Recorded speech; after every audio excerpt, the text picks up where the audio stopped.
só o Arthur deve estar em Campinas, gente, nem sei. Porque, graças a Deus, a gente conseguiu manter as nossas reuniões, e a gente está muito feliz com isso. Essas reuniões acontecem de 15 em 15 dias. E essa é a última reunião do livro Territórios da Ciência e da Religião, Vai deixar saudades.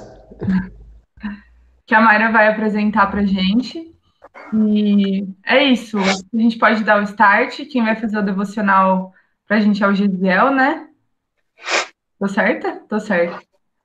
Então, a Ana já está gravando também. E só para avisar vocês que essa reunião está sendo gravada, depois a gente disponibiliza ela no nosso canal do YouTube, que também está vinculado ao Instagram. Se você ver o Insta, você vai ver que o nosso canal está lá. Então, se você perdeu alguma parte, a internet caiu, depois dá para pegar de novo no vídeo, tá bom?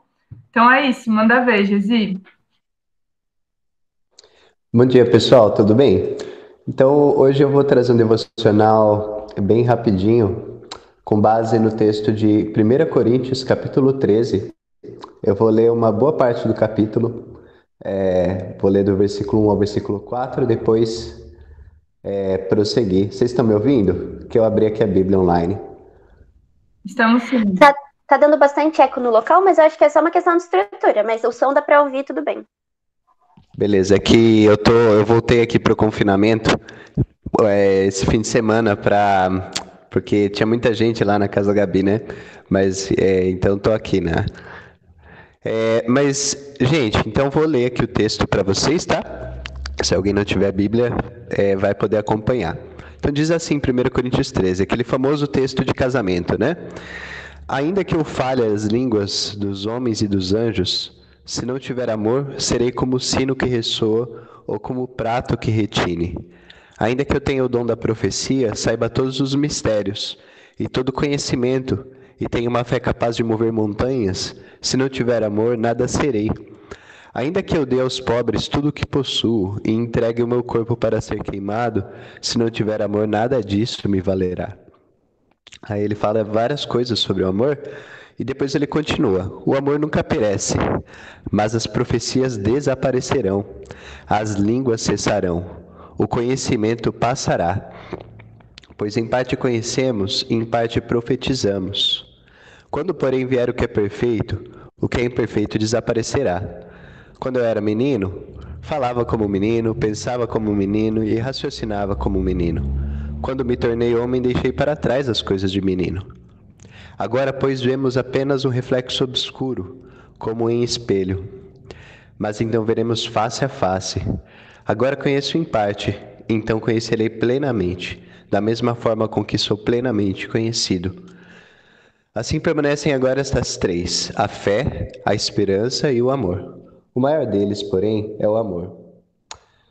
E esse texto é bastante inspirador, né? Não precisaria nem falar muita coisa a respeito disso depois de ler um texto tão maravilhoso, mas eu quero fazer duas ponderações aqui, né? Que pessoalmente são muito relevantes para mim.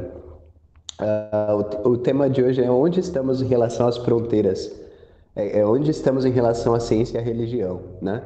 É, a gente fez um grande capítulo, grande, um grande percurso aí no livro do Territórios, né, do Harrison, falando sobre como as virtudes foram perdidas e a ciência ela foi descaracterizada, né, da noção de virtude. Então, tipo, houve um desligamento entre questões morais e questões de estudo da natureza. Mas para a gente que é cristão, isso nunca vai poder se desligar, porque amar pra gente não é uma opção, não é um sentimento. Hoje eu acordei, hoje é dia 8 de agosto, se acordei de mau humor ou de bom humor, eu devo amar. Se eu acordei feliz ou triste, ou desiludido com a humanidade, eu devo amar também. Então, amar pra gente não é uma opção, é um dever. E aí, Paulo diz em 1 Coríntios 13 que se eu não tiver amor, mesmo que eu saiba todo o conhecimento do mundo, mesmo que eu seja o mais top dos cientistas, se eu não tiver amor naquilo que eu faço, se eu não amar as pessoas que eu me envolvo, se eu não amar a Deus acima de tudo, eu não vou ser nada. E essa parte é crucial. Parece que realmente o que dá sentido às coisas dá o sabor às coisas é o amor.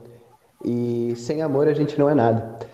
Então parece que mesmo que a gente viva na modernidade, um tempo tão difícil, tão complexo, em que a ciência é descolado da ideia de virtude, a gente não pode esquecer que agir com a virtude do amor é fundamental na vida cristã. E tudo aquilo que a gente faz, inclusive na nossa atividade científica, a gente deve fazer com amor, sabendo que a gente vai servir a Deus e servir ao próximo. E aí chega a segunda parte da reflexão, que é uma parte que é tão importante para mim quanto a primeira, que é fantástico esse final, né? Paulo vai fazendo uma digressão, então ele fala assim: o amor nunca perece, porém as profecias desaparecerão, as línguas cessarão, o conhecimento passará. Aquelas coisas que no começo ele fala, bom, se eu pudesse falar a língua dos homens, dos anjos, se eu tivesse dons de profecia, se eu soubesse todos os mistérios e tenho todo o conhecimento e não tiver amor, eu não sou nada. Por quê, gente? Porque o amor nunca perece. As profecias vão passar, as línguas cessarão, o conhecimento passará. Nosso conhecimento sobre as coisas é sempre parcial, né? Hoje a gente vai ver como a ciência foi desintegrada entre si, né? Como o próprio termo ciência é um termo difícil, porque a gente está falando de tantas coisas, de vários aspectos da realidade. Nosso conhecimento é tão pequeno, e tão parcial, e tão fraco, e tão limitado. Uma coisa que a gente pode ter certeza é que se a gente não souber muita coisa, mas amar, a gente vai permanecer naquilo que mais importa. E se a gente souber as coisas, muito bem, parabéns para você. Mas o mais importante é que você ame, porque o amor não vai passar. Por mais que você entenda das ciências, por mais que você talvez perceba como integrá-las com a sua fé, ou por mais que você coloque esperanças últimas nas ciências, essas coisas vão passar, entendeu? Só que um dia você vai perceber que o amor, ele não vai passar, entendeu? Um dia, talvez na eternidade, você vai encontrar com o próprio amor agora de modo completo. E quando isso acontecer, talvez aquelas coisas que você via desintegradas na realidade, estão integradas sob uma nova luz. A luz de que o nosso mundo foi criado por causa do amor de Deus, por causa do seu Filho. E esse amor derramado sobre a gente é aquilo que faz a gente caminhar enquanto cientistas e fazer a gente estudar tudo isso. Sem Cristo e sem amor, nada faz sentido, né? Então, tipo assim, eu gostaria de, nesse devocional, retomar a importância de a gente pensar que muitas vezes a gente está no laboratório ou no nosso centro de pesquisa e as noções de utilidade, de progresso ou de as coisas que a gente, pelas quais a gente se empenha na universidade, a gente às vezes coloca tanta energia nisso, né? Como se a universidade fosse uma coisa eterna, como se o centro de pesquisa que a gente tivesse fosse uma coisa eterna. Mas Paulo está dizendo aqui que a única coisa eterna de verdade é o amor. Isso não significa que você deve largar o laboratório, largar a sua pesquisa e sair fazendo aquilo que o pessoal chama de caridade, né? Que a gente também viu que é um sentido relativo. Mas significa que você precisa encarnar o amor naquilo que você faz. Se você não encarnar amor naquilo que você faz, não vai valer nada o que você está fazendo. Sinto muito informar. Mas se você fizer isso com amor, talvez parte daquilo que você faz seja integrada a algo que é maior. E quem sabe você tenha a oportunidade de contribuir de verdade e de aí sim você poder amar as pessoas por meio daquilo que você faz. Então fica uma exortação e também uma dica de reler 1 Coríntios 13, assim que você puder. Tá bom? Deus abençoe. Posso orar? Marília, você que é a manda-chuva hoje. Sim, claro. Vou orar então.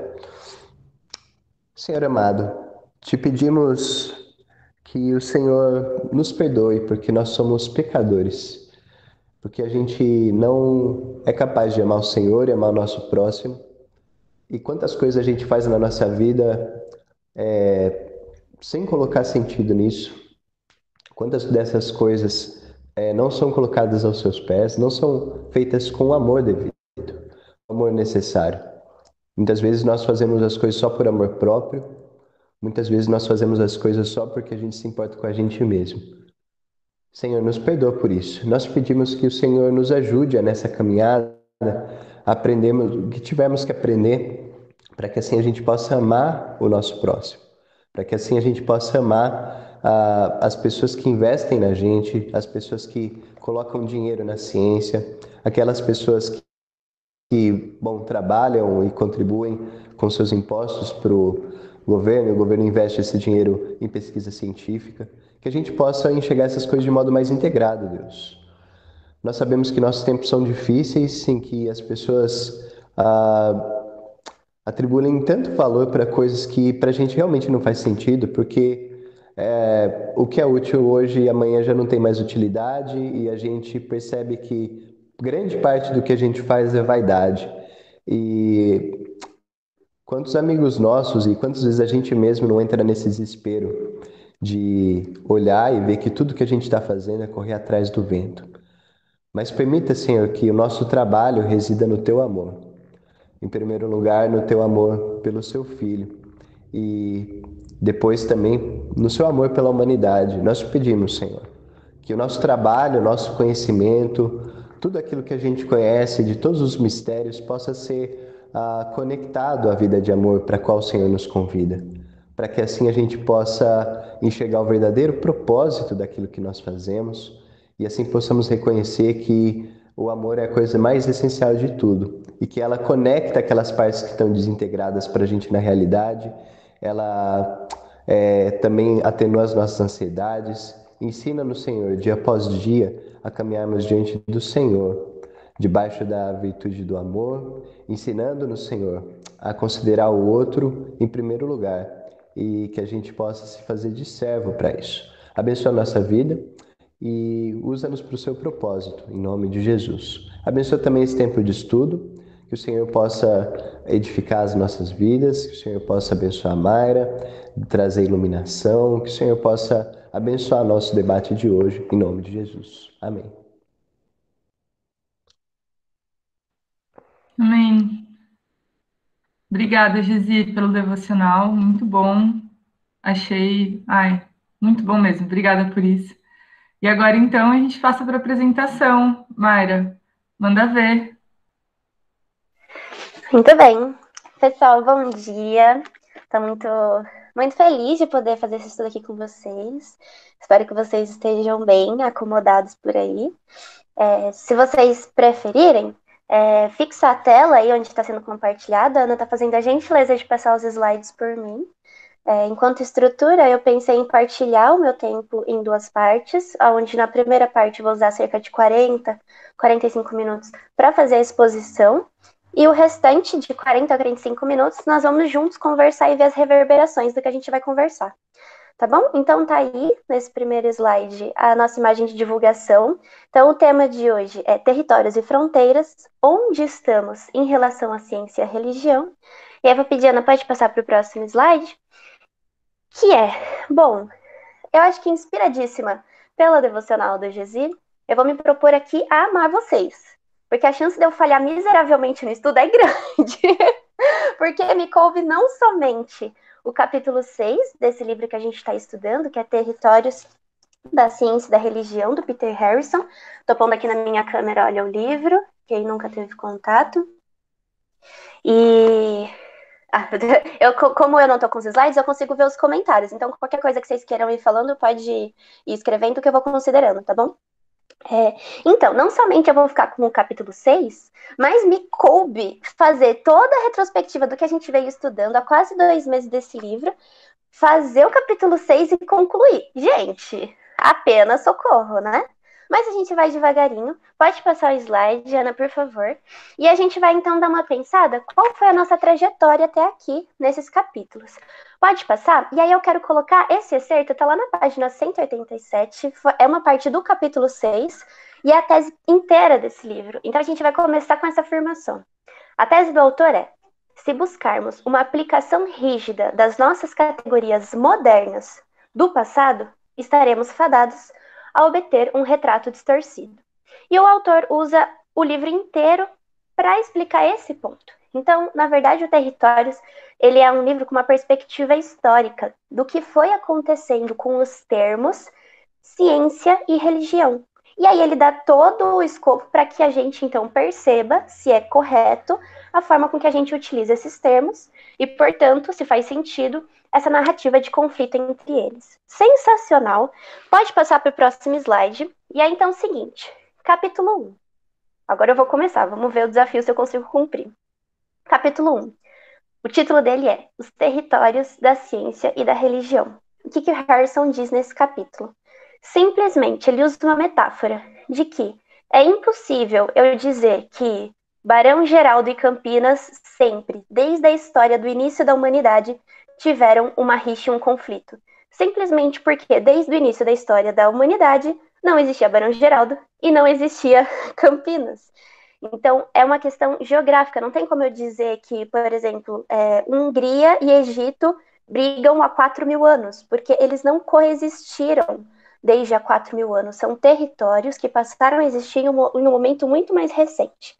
Então, ele faz a comparação de que os termos ciência e religião são como territórios que não tem como se colocar em conflito com relação ao significado que a gente atribui a eles hoje. Ok? Pode passar. Capítulo 2. O cosmo e a busca religiosa. Vamos lá. Gente, eu tenho meu caderninho dos estudos. Sabe aquela coisa que se você for assaltado, leva tudo, mas não leva o seu caderno? É tipo esse caderno aqui, tá todos os estudos anotados. Então, no capítulo 2, ele vai falar sobre a origem mítica da ciência. Presta atenção nesse raciocínio. É aqui que ele apresenta, eu não coloquei aqui o gráfico, mas a gente usou muito o gráfico do Chico Buarque, para quem esteve nos outros encontros sabe bem do que eu estou falando. Sabe aquele meme do Chico Buarque rindo e dele triste? A gente usa esse meme para mostrar a narrativa que foi construída, né? De que lá na Grécia Antiga, os filósofos, eles eram altamente científicos, eles começaram a desenvolver uma filosofia de todas as coisas, e ali eles eram assim, ciência na veia, eles eram muito em busca da verdade. Então, Chico Buarque está feliz. Daí, pessoal, veio o cristianismo, veio a era cristã, veio a idade das trevas, a era medieval. E aí, Chico Buarque com carinha triste, a ciência foi em decadência. Aí depois veio a Renascença, a gente chega na Idade Moderna, a gente tem a modernidade. E aí, Chico Buarque feliz. Alguém aí nunca ouviu essa história? E aí, nesse capítulo, é onde ele vai falar assim, peraí, pessoal, tem certeza que vocês estão falando? E aí ele vai, bem devagarinho, falando como eram as filosofias, os filósofos num plural, extremamente plural. A gente teve uma discussão muito legal, assim, de pensar o quanto os filósofos não conflitavam, mas, assim, faziam proposições diferentes entre si, e tá tudo bem. E mais, o quanto tudo isso era ainda um ato de devoção aos deuses deles. Então, não somente existiam várias formas desse fazer filosófico, como isso daí era tudo entregue em devoção aos deuses. Então, peraí, quer dizer que lá na Idade Antiga, essa narrativa de que os deuses vieram abaixo e as pessoas eram filosóficas, talvez seja um pouco equivocado. Muito bem. Acho que com relação ao capítulo 2... muita coisa, né? Muito mais coisa, mas eu acho que com isso a gente caminha bem para o terceiro. Então vamos para o terceiro. Sinais e causas. Olha só isso que da hora, pessoal. Talvez vai ficar umas lacunas no meio do caminho. Se ficar faltando, no final a gente retoma esses pontos, tá bom? Mas os sinais e causas, segundo Gesiel, é o capítulo que você lê e fica 2 meses olhando para o céu, assim, processando a informação. É sobre o esvaziamento de sentido. O quanto o processo que foi acontecendo agora é importante dizer um conceito que vai transpassar todo o livro, que é o que significava, né? As palavras que a gente pode usar nesse momento com mais segurança é religio e ciência. 2 meses e eu não aprendi a pronúncia, mas tudo bem, não é isso que eu estou me propondo. Que é entender que o exercício da ciência, o exercício da religião, essa palavra que a gente usaria hoje, eram disposições internas, eram coisas que, na verdade, eram um exercício interno, um exercício de desenvolvimento de virtudes, ou seja, dizia muito mais ao que estava sendo produzido internamente no indivíduo, muito mais uma estrutura de contemplação, de transformação, do que esse objeto externo. Você não era vinculado a uma religião e você não produzia um produto científico para o seu Lattes. Você fazia isso como um exercício de constituição de virtudes, tá? Esses dois conceitos são muito importantes porque eles vão percorrer toda a narrativa do livro. E é essa alteração do que vai acontecendo com esses conceitos que vai dando essa análise historiográfica. Por que é importante dizer isso nesse momento? Porque o Harrison traz, assim, o que foi acontecendo para deslocar o eixo dessas coisas. Como que esse eixo saiu da perspectiva interna para a perspectiva externa. E aí, especificamente nesse capítulo dos sinais e virtudes, Nossa, gente, tanta coisa. Eu queria passar horas aqui falando com vocês. Mas, assim, tudo bem. Ele vem aqui, ainda nesse tempinho, antes de entrar no capítulo 3, sinais e causas, ele vai falando sobre como o exercício filosófico acaba trilhando o termo, forjando o termo de filosofia natural. Essa filosofia natural, ela vai ser a olhar para essa realidade. Ai, gente, eu queria dar tanto mais contexto para vocês, gente. Eu vou voltar a todos os estudos. O que vocês acham a partir de agora? Mas vamos lá. Filosofia natural é olhar para essa realidade e conseguir entendê-la a partir de alguns métodos, algumas formas, assim, encontrar as verdades disso. Só que essa filosofia natural, ela foi mudando de sentido, até a gente ter, por exemplo, hoje a gente consegue falar de ciências naturais, ela já tem um método muito diferente, que é onde a gente chega na explicação desse último capítulo. O que vai acontecendo nesse meio do caminho é que essa externalidade da produção científica faz com que não tenha mais a ver com algo que está sendo produzido no indivíduo, mas a própria produção em si. Aqui a gente já avançou bastante na história, a gente já está aqui em volta de 1500. 1600. E aí a gente já consegue ver alguns rachos que vão acontecendo na história. E, por exemplo, o significado das coisas já não é tão válido quanto a descrição que é possível ser feita delas. E a ciência acaba gastando mais tempo para descrever coisas e se esvaziar do significado delas. E aí isso entra em conflito com as virtudes da religião. Muito caminho para andar, muito caminho para andar. Mas é isso, a gente consegue fazer o exercício agora, infelizmente, de descrever a natureza, descrever o mundo natural, sem considerar que isso está implicando algo naqueles que observam. A gente pode passar para o capítulo 4, que é a ciência e as origens da religião. E aí essa externalização da religião, olha que maluco, pessoal. Isso aqui a gente vai entre 1500 e 1600. Isso começa a fazer com que seja um marcador de identidade. A religião já não é mais aquela virtude interna que foi sendo desenvolvida, mas ela é de fato algo que junta os povos, que demarca territórios, que mostra a diferença entre um povo e outro, como se passa a ser um título e não uma virtude. E aí sim a gente fala, por exemplo, de conflitos religiosos, mas que muitas vezes eram conflitos estatais ou de poder ou de organizações políticas, do que de fato essas disposições internas. E aí, gente, vai ladeira abaixo, porque pensa, isso estava acontecendo num território de Oriente Médio, Europa, norte de África, só que é um momento de grandes navegações, de expansão territorial, e essa história ela é levada para o mundo inteiro. Assim, esses rachos estavam acontecendo, disputas e brigas, mesmo dentro de pessoas com essas demarcações de identidade, elas invadem todo o mundo. E é nesse momento que se encontra outras formas de expressão de espiritualidade. Um outro conceito que cruza todo o livro é o entendimento da religião verdadeira. E essa afirmação é muito legal. O Harrison gasta bastante tempo falando sobre que simplesmente uma religião verdadeira é aquela que adora ao Deus verdadeiro, tem um centro de culto verdadeiro, assim. Vocês imaginam que todas essas discussões estavam acontecendo sem que se soubesse que existiam, entre aspas, outras religiões, outras formas de expressão de realidade. Então, quando a gente fala do choque entre os cristãos e outras religiões, aquilo não... Essa palavra que a gente usa para outras religiões são outras expressões de fé, de espiritualidade, que as discussões da época medieval e tudo mais nem conheciam, assim. Então, esse cuidado da gente não transpor o termo para as análises antigas.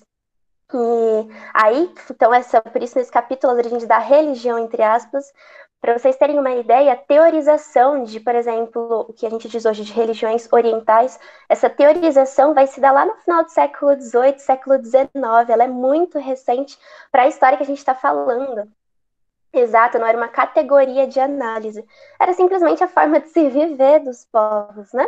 E a gente carrega, então, essa imagem do conflito à produção científica. Eu vim carregando para vocês o termo religião que foi acontecendo, né? Já chego no que foi acontecendo também da ciência. A gente passa para o capítulo 5, utilidade e progresso. E aqui a gente faz um link muito grande com o próximo livro que a gente vai, né? Que é o Capitalismo e Progresso. Esse capítulo 5, pessoal, em suma, muito suma, é o seguinte. Vocês acreditam que a ciência experimental tinha que se defender porque ela não era moralmente útil? Tipo, não fazia sentido para aquela narrativa que eu estava falando para vocês, de exercício da virtude, quando uma pessoa passava horas fazendo um experimento, horas pegando algum objeto e observando, analisando e descrevendo e observando, aquilo, para o contexto, não fazia sentido, que aquilo era moralmente inútil, aquilo não desenvolvia nada interno. Era como se, era literalmente dizer que, ao estudar, por exemplo, um telefone, não importava quem estava fazendo aquilo, só importava o resultado final. Sendo que, para um contexto de virtude, importa muito mais o que aquilo está criando em mim. Então, o exercício de eu descrever faz com que eu seja melhor no exercício de descrever. E aí, a ciência experimental por si só não fazia sentido. Nesse momento, a troca do termo, né? Então, a gente abstrai de usar o sentido de filosofia natural, filosofia da natureza, para usar os ciências da natureza. Então, tipo, não faz diferença se sou eu ou outra pessoa que faz, porque o resultado vai ser igual. E é interessante porque essa é o momento que a gente chega na nossa ciência moderna, né? E também é o carregar do sentido da religião moderna. E aí, totalmente, os dois fizeram um movimento de tirar da questão da relíquia e da ciência, que era a virtude e a aproximação com o Deus verdadeiro, para ser uma externalização. E aí você faz parte de uma religião ou você produz uma ciência, um conteúdo científico. E aí, nesse sentido da ciência ter que se defender, porque afinal de contas ela não era moralmente útil, o que ela era útil, então? Então vem essa noção de utilidade e progresso. Não, a ciência é útil porque melhora a vida das pessoas. Ela é útil porque ela vai atrás da verdade. Ela é útil porque quebra com crenças míticas. Nesse momento, que é extremamente recente, isso a gente já está falando de final de 1800, 1900. E olha, desde quando a gente começou a falar essa história toda, né? Lembra que lá no começo, no primeiro capítulo, ele estava falando dos filósofos gregos. E aqui nesse lugar, onde a ciência se coloca nesse lugar da utilidade e do progresso, a gente já está no final de 1800, 1900. E progresso, esse conceito é muito interessante, assim, porque... E aí eu convido todos a participarem dos nossos encontros do Capitalismo e Progresso. Gente, pensa bem, pensa aí você na sua cabeça. O que é o progresso? Tipo, a gente está indo para onde? Partindo do ponto que a gente entende Jesus Cristo e que a gente entende para onde o curso da nossa história está indo, se a gente colocar isso como progresso, ok. Qualquer coisa fora disso, tipo, as pessoas não têm ideia qual é o fim. Então, como a gente acha que a gente está progredindo? Qualquer direção que a gente andar pode ser regresso, pode ser apenas mudanças, né? Mas pronto, a ciência traz essa coisa do tipo, enquanto mais ciência, quanto mais produção, mais progresso. Enfim, capítulo 5 se dedica a essas reflexões. E aí, a gente chega no capítulo 6, o nosso encontro de hoje. A ciência professada. Eu usei outro título para a gente falar do nosso encontro hoje, eu não coloquei o título de ciência professada, eu coloquei territórios e fronteiras, porque o autor traz muito a questão de fronteiras. Todo território tem um limite. Onde são os limites da ciência, da religião e onde é que nós estamos? Além dos 6 capítulos, pessoal, pode passar para o próximo slide, Ana? A gente tem literalmente, eu não estou brincando, depois do 6º capítulo tem mais 100 páginas de livro, são 100 páginas de livro, com um epílogo que eu recomendo muito a leitura, com todas as abreviações, com as notas e a bibliografia. Um livro para ter 100 páginas disso, vocês têm ideia do trabalho que ele teve para fazer essa reconstrução histórica da narrativa, né? Isso é sensacional. E aí pode Tudo com passar fontes originais, né, Mar? Então tem Não, muita, é assim, muita absurdo. fonte original. Muito legal isso. Uhum. Pode passar, Ana, por favor? E aí a gente chega aonde a gente vai falar hoje. Ufa, territórios e fronteiras. Onde estamos com relação à ciência e à religião? E aí, nesse momento, eu falei que a chance de eu ter falhado para fazer esse apanhado todo, para quem não esteve presente desde o primeiro capítulo, era grande. Então, eu espero que tenha dado para entender pelo menos um pouquinho a mudança de eixo de ciência e a mudança de eixo de religião. E para quem estava acompanhando desde o início, eu espero que tenham conseguido dar uma retomada nisso. E aí, pode passar para o próximo slide. O autor organiza o livro sempre muito bem, eu gosto muito desse tipo de organização de livro, então tem os subtópicos do capítulo. E os subtópicos desse capítulo 6 são os significados de ciência, um contexto comum, ciência e a beatificação de Bacon, o cientista, a ciência e seus métodos, trabalho fronteiriço e mitificação, e relações diplomáticas. É muito bom como ele consegue sustentar a metáfora do território por todos os capítulos. Pode passar para o próximo. E mais um. Então, o que aconteceu com cada um dos termos? E vou explicar a piada da Marília, que eu sou vegana, pessoal. Pode passar para o próximo slide, Ana. Então, o que aconteceu com cada termo? Primeiro, a gente tinha o religio, que era considerado uma virtude. Ela foi colocada, deu a transformação dessa virtude para algo externo, que então tinha essa demarcação de identidade, fazia parte de uma estrutura cultural, histórica, política, uma forma de organização de Estado mesmo, né? E a gente encontra esse novo termo religião. Isso, portanto, faz com que deixe de ser disposições internas que vão sendo moldadas nas pessoas para ser um conjunto de conhecimentos externos que eu posso ter ou não, tipo, aceitá-los ou não, e não, de fato, criá-los dentro de mim. Vamos ver o que aconteceu com outro termo. Pode passar para o próximo slide. Ciência. Então, a mesma coisa, era virtude. Aí, esse movimento de externalização foi a consideração de filosofia e história natural. Então, você começa a observar as coisas da natureza. E aí, olha onde ele recai também. Ele também recai como um conjunto de conhecimentos externos. Por exemplo, uma biblioteca, né? Uma coisa que a gente falou. Uma biblioteca de qualquer matéria hoje, ela é igual. Não é porque, por exemplo, uma biblioteca de filosofia, que ali eu sento e eu exerço um exercício de contemplação e de formação de virtudes. Não, é a mesma. Uma biblioteca de biologia, uma biblioteca de química, eu vou lá, pego um livro, eu leio o conhecimento produzido, eu assimilo aquilo ou não, se ele é útil para mim ou não, eu fecho e guardo. E é isso, na vida de um cientista, na vida da pessoa que exerce isso, olha que maluco, era para a universidade propor para a gente um processo formativo, não um processo formativo acadêmico profissional. Não era para a gente sair com um título, era para a gente sair virtuoso, o virtuoso da ciência. Imagina, no dia da sua defesa do doutorado, você recebeu o título de virtuoso naquele assunto e não... beleza, parabéns, agora o seu lado tem mais uma titulação, né? Mas é interessante perceber que tanto ciência quanto religio caíram no mesmo lugar, esse conjunto de conhecimentos. A gente pode passar adiante e até pensar essa questão da ciência como profissão. Como é que aconteceu essa transformação, né? Isso é uma pergunta que eu vou deixar aberta, a gente vai retomar lá no final, na hora da nossa discussão. Como que a gente consegue fazer transpor essa narrativa histórica e entendendo que a ciência era a nossa virtude intelectual para que nosso caráter fosse se assemelhado a Cristo, assemelhado a Deus, e se transformou na profissão. Então, eu faço ciência, eu não sou aquilo que eu estou me transformando no processo. Passa para o próximo e olha essa frase que da hora, pessoal. dando uma contextualização. Esse processo foi acontecendo com os termos, e olha que engraçado. As pessoas que produziam a ciência, as pessoas que exerciam, né, a virtude do fazer científico, elas não deixaram de ser religiosas. Elas permaneciam com o seu Deus, o nosso Deus, e olha que interessante, depois a gente vai falar sobre isso, né, os mitos que foram construídos, o autor já falou um pouco disso durante os outros capítulos, que na nossa cabeça não faz diferença se eu saber que uma pessoa que fez tal descoberta, tal, ela tinha fé. Isso não é a primeira informação. Tipo, fulano de tal, cristão, fez tal descoberta. Não faz diferença, porque fulano fez tal descoberta. Só que isso vai apagando o fato de que muitas das descobertas que a gente tem, muitos dos nomes, é que eu não sou da área de exatas, então eu nem sei o nome das fórmulas, das constantes, das coisas, foram pessoas cristãs que estavam ali no seu exercício de contemplação a Deus, e daí eles encontraram essas coisas, e ok, vida que segue, sabe?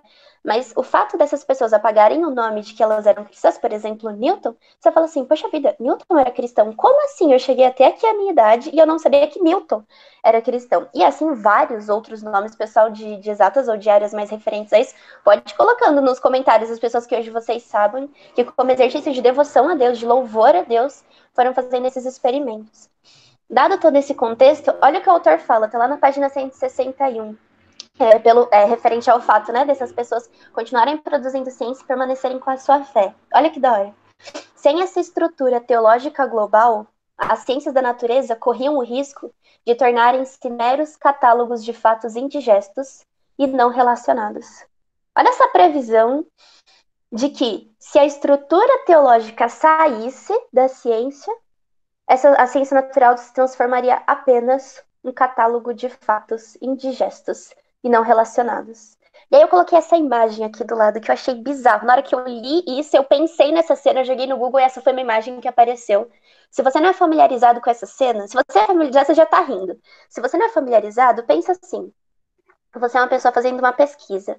Vamos supor que é uma iniciação científica, tipo, o mais elementar do elementar. Você passa um ano da sua vida dedicando as suas noites, dedicando xícaras de café, dedicando dor de cabeça com orientador.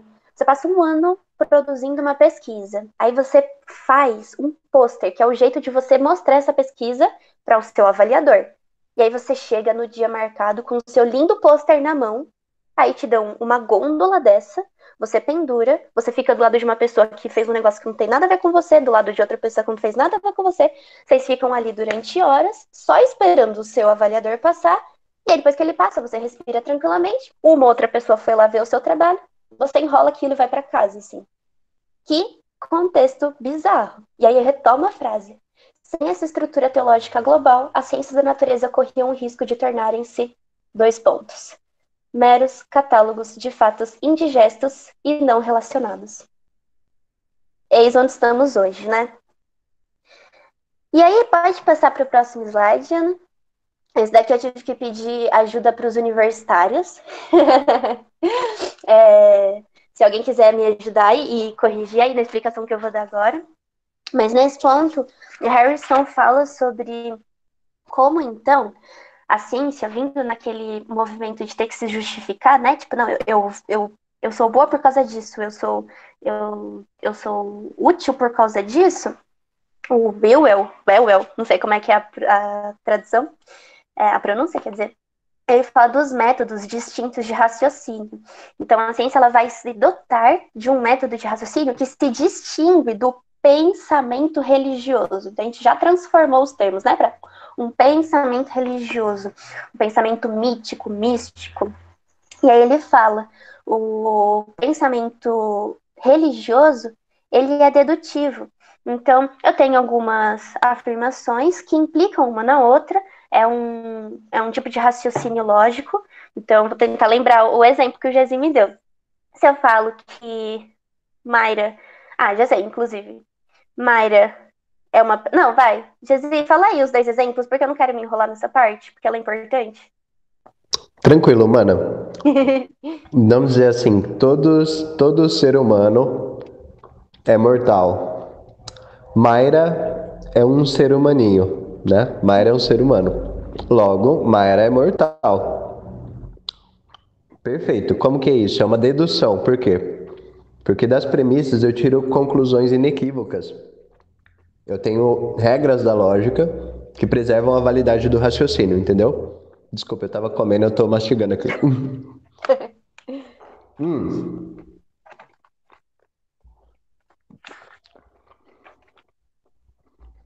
Ah, vai o indutivo também, né, amigo? Vai deixar o pessoal só com o dedutivo? Isso, eu só tô Desculpa, engolindo pra... Desculpa atrapalhar o seu lanchinho. Não, imagina.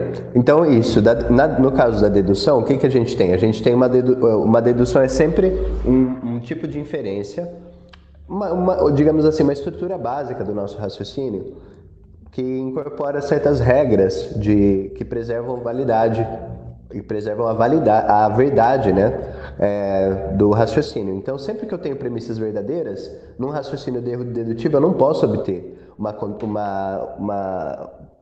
contradição ou uma conclusão falsa. Se todos os seres humanos são mortais e Mayra é ser humano, inequivocamente eu chego que Mayra é mortal. Não poderia chegar que Mayra é imortal. Agora, no caso então, assim, ou então, 2 é maior que 1 e 3 é maior que 2. Logo, 3 é maior que 1, né? Então, a gente tem é inequívoco. Parto de premissas verdadeiras, chego em conclusões verdadeiras. Se eu tiver premissas falsas, pode ser que ainda, de algum modo, eu tenha... Bom, aí é outro debate, né? Mas o ponto existem regras que preservam a validade, e isso está muito associado à filosofia clássica, né? Na filosofia clássica, era basicamente você derivar de primeiros princípios dedutivamente até chegar em conclusões. Já na indução, é o contrário.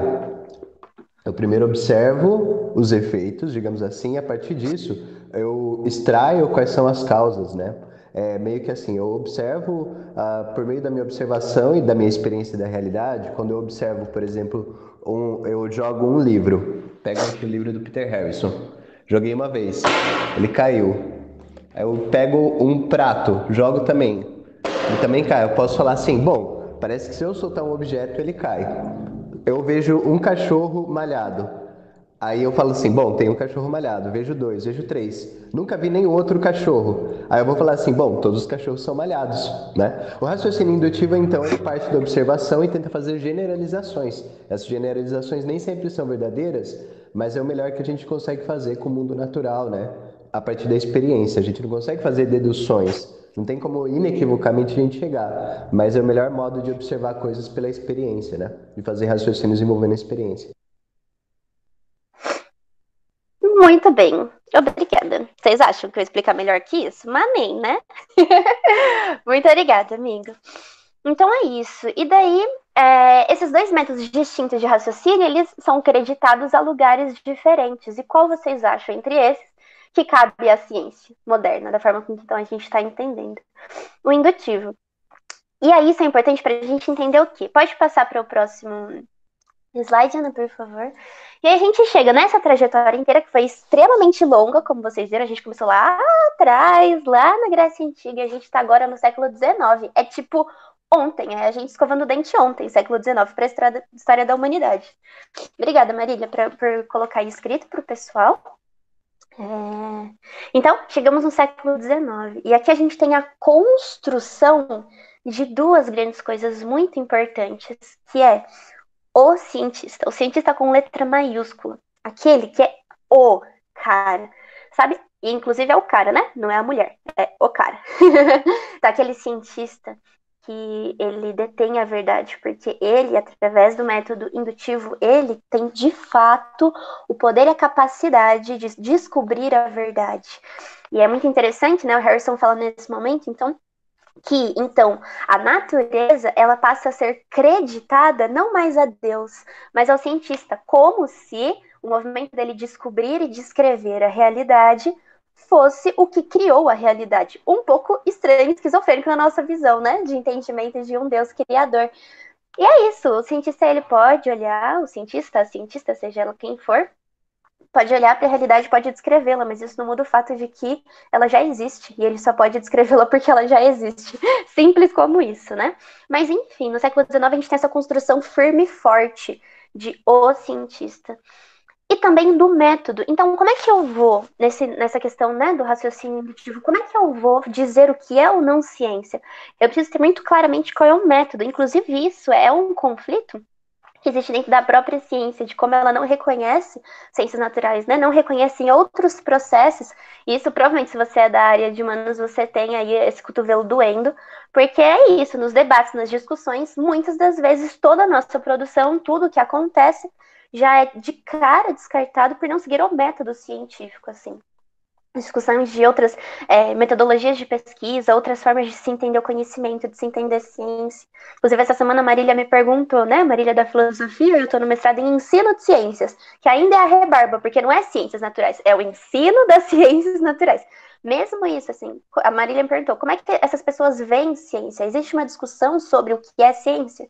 Sim, existe. Não a nível do que a gente faz aqui, né? Entendendo toda essa trajetória, mas existe. O pessoal hoje discordam em gênero, número e grau de uma visão positivista, então eles não reconhecem o ensino de ciências alinhado com a visão positivista, né, entendendo aquela moral comum.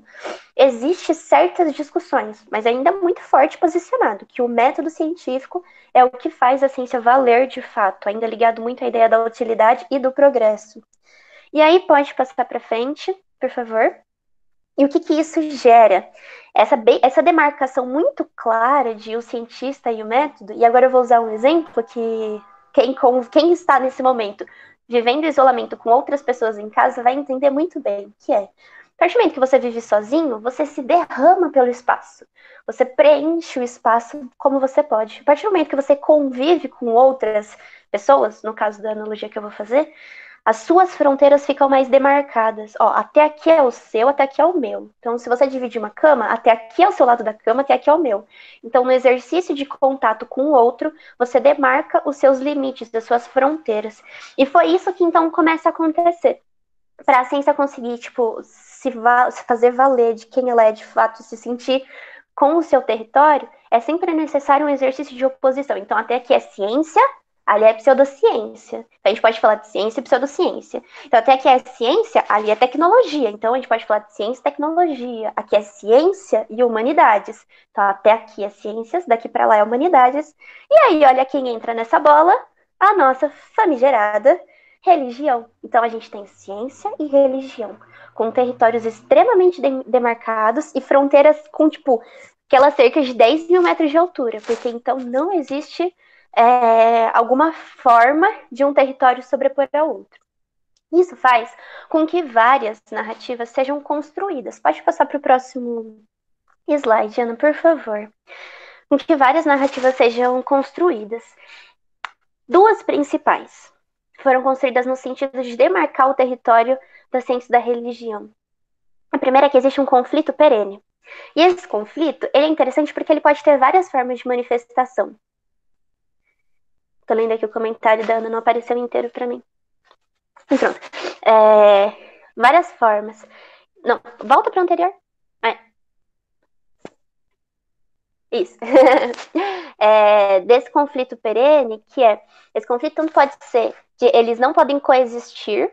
Então, assim, ou você está do lado da ciência, ou você está do lado da religião, e isso se demonstra como um conflito perene, ou também, assim, tipo, não tem nada a ver uma coisa com a outra, tipo, só não faz sentido, entendeu? Tipo, eles são tão away, são tão nada a ver um com o outro, que assim, tanto faz, tipo, se você está falando de ciência, desconsidera que existe religião. Se está falando de religião, desconsidera que existe ciência. Ambos são extremamente perigosos, assim. Enfim, cada um tem sua reverberação. Então, essa narrativa do conflito perene é muito valiosa para demarcar esses territórios. E também a narrativa da temporalidade, ou seja, desde sempre foi assim. E aí isso se liga com aquela primeira coisa que eu falei. Quem nunca ouviu aquele gráfico do Chico Buarque, feliz e triste? Não, sempre foi assim. Então a gente ia lá na Grécia Antiga, todo mundo feliz, porque lá estava se fazendo filosofia natural. Aí depois chegou a Idade das Trevas com o cristianismo, e aí o Chico Buarque ficou triste. Depois a gente vai para a Renascença, para a Idade Moderna, e aí a gente vai ter Chico Buarque feliz. Então isso sempre foi assim. E essa narrativa entrou na nossa cabeça. Essa narrativa é contada por nós, sejamos nós cristãos ou não. Porque nessas horas, a gente aprende, a narrativa que está na escola, a narrativa que está quando a gente chega na universidade e vai para ver história da química, história da física. E aí passa para o próximo slide, por favor, agora, Ana. E aí essas mesmas duas narrativas, elas são muito importantes para essas duas coisas, no cerne, no centro, a questão da construção da identidade. dessa construção da identidade, é um pouco desse exemplo que eu falei. Então, quando você tem o outro, você define melhor essa identidade. Eu nunca me senti tão brasileira quanto quando eu estava fora do Brasil, porque você olha em volta e você fala, nossa, eu não sou isso. Eu afirmo minha identidade enquanto brasileira, olhando para o outro que não é. Então, de certa forma, o olhar a religião e olhar o que aconteceu, né, com essa construção também dessa religião externa, fez com que a ciência conseguisse se reconhecer em si e ter uma identidade. E isso é muito interessante, colocado numa questão de identidade única, uma unidade, como se ciência fosse uma coisa inteira e não ciências num plural, por exemplo. É uma coisa que ele vai lá concluir o capítulo. E isso também muito ligado ao progresso. Então a gente retoma aqui o conceito de progresso e a gente consegue perceber o quanto a sensação, e ele é de fato uma sensação, essa não é nem sensação, a palavra é a noção de que se progresso está ligado a alguma coisa, não é a religião, não é o pensamento mítico, não é um pensamento indutivo, não um pensamento dedutivo. Se progresso está ligado a alguma coisa, ele tem que estar ligado à ciência. Então, quando as pessoas forem desenvolver um pensamento, um raciocínio científico, significa que elas estão progredindo. Se a nossa humanidade desenvolver um progresso científico, significa que ela está desenvolvendo. E é muito engraçado, só um parênteses, um grifo meu. Se isso fosse, de fato, a gente poderia olhar em volta hoje, a gente tem uma certa ciência, né? E as pessoas continuam com os seus pensamentos e com suas práticas e com os seus hábitos, não necessariamente pelo tanto de teses e dissertações que a gente tem nas nossas bases de referência, não necessariamente aquilo faz com que as pessoas tenham esse pensamento. Enfim, grifo meu, que faz parte do raciocínio do autor, e a gente já falou sobre isso. E aí, pode passar para o próximo slide, por favor, que é onde a gente está hoje. E aqui eu estou falando onde estamos hoje com relação à argumentação que o autor está trazendo. Não estou dizendo que cada um de vocês individualmente vive isso. No entanto, a chance de você viver isso é grande, porque até onde eu sei, todos aqui somos seres humanos e vivemos no século XXI. Então, o autor chega com essa afirmação. E ele diz, então, que onde estamos hoje é o seguinte: religião. A gente não tem mais isso como algo interno, a gente tem isso como um conjunto de crenças externos, como um demarcador de identidade. E a gente tem um pluralismo imenso, porque a religião já não diz mais respeito à adoração ao Deus verdadeiro, adoração verdadeira ao Deus verdadeiro. Diz respeito a um conjunto de crenças que você assume ou não, do jeito que ele é. E aí junta com outro processo de individualização e de centralização na vontade do eu, né, da nossa cultura moderna, e aí você monta o seu conjunto de crenças da forma com que ela faz sentido. Então ela já não diz mais respeito à adoração ao Deus verdadeiro, mas aquele lugar onde você molda ele para a sua presença. E se ali não faz sentido, você vai em outro. Então, em termos de religião, a gente tem um pluralismo religioso muito grande. Você aceita aquele que lhe convém. Em contrapartida, onde estamos hoje com relação à ciência? A gente tem uma unidade que é artificial. Então, religião é várias, e não tem problema, cada um assume a sua e tudo mais, mas a ciência, ela é uma, e é isso que dá poder a ela. Como ela é uma, ela é forte, ela sobrepõe a tudo, a todos, ela que significa progresso, a gente tem essa unidade da ciência. E aí, muito engraçado que depois dessa argumentação inteira, do livro inteiro, o autor fala que, por fim, a ciência conseguiu se colocar hoje nesses termos, porque ela funciona. Então, ciência é ciência, porque ela funciona.